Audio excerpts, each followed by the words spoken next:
Centuries ago, the country of China had an emperor who lived in a magnificent palace surrounded by a beautiful garden. The emperor's name was Lin Chan, and he was proud of his luxurious home. He spent much of his time collecting all the things of beauty he could find. He wanted to have the best of everything to make his palace the showplace of the world. Just beyond the palace grounds, there was a thick forest, but Emperor Lin Chan had never wandered through its winding paths. However, many fishermen, farmers, merchants, and travelers had, and they all stopped to hear the song of a nightingale. It was the most wonderful melody they had ever heard.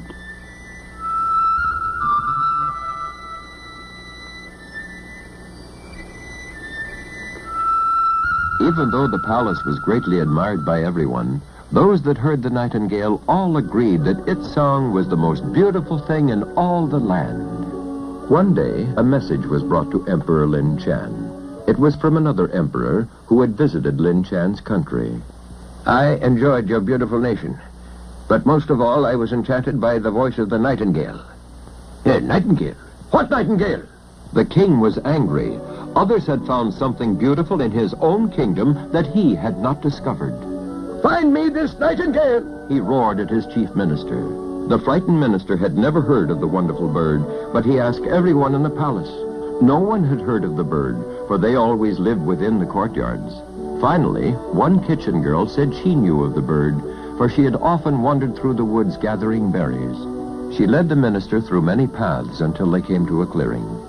There on a tree sat the nightingale, and it started to sing.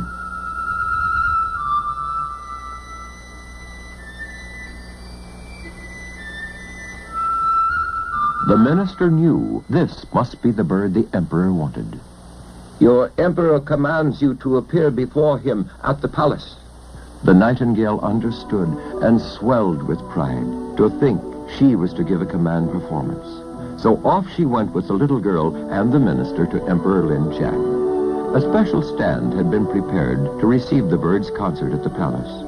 The emperor was anxious to hear the bird's famous voice. He gave the signal to sing, and the nightingale burst forth in beautiful song.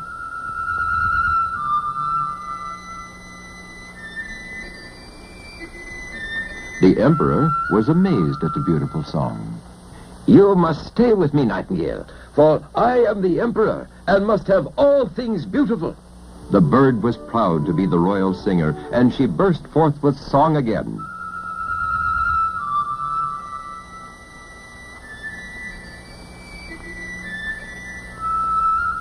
Months passed, and the nightingale continued to please Emperor Lin Chan with her songs.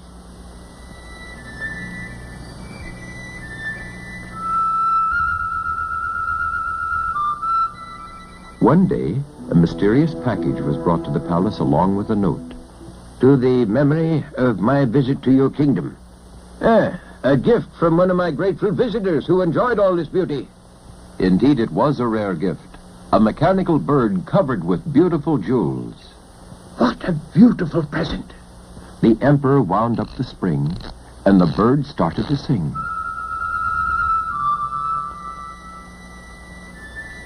It's the song of the nightingale.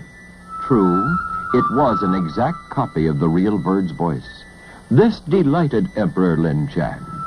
Now, I not only have the most beautiful song, but the most beautiful bird, and it will sing for me forever. He was so enchanted by this elegant toy that he played it almost continually. Then one day he said, I have two birds. They shall sing me a duet. But when he looked for the real nightingale, she was gone. The emperor was furious. That ungrateful bird has run off.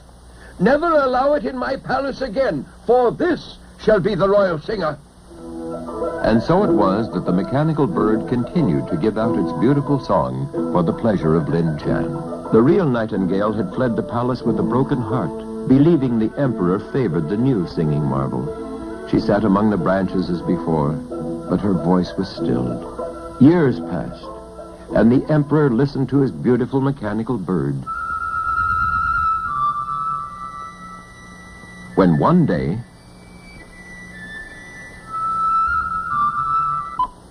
something had gone wrong. The spring had broken, and the machinery was torn apart. The emperor became excited. Get me all the craftsmen in the kingdom! But, work as they would, the results were always the same. The bird would no longer sing. The Emperor Lin Chan became very sad without his beautiful songbird. So unhappy that he fell ill, and the doctors could do nothing for him. Lin Chan was dying.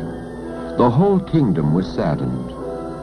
Far out in the forest, a beautiful woman stopped near the real nightingale. Many years ago, when I was a little girl, I took you to sing for the emperor. It would bring him great happiness if you could sing once more before he dies. The emperor was very still as the unhappy attendants waited for the end, when suddenly the nightingale was singing again, as beautiful as ever before.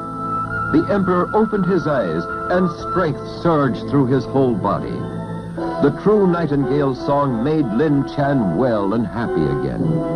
The kingdom rejoiced, and the nightingale took her place of honor as the royal singer forever after.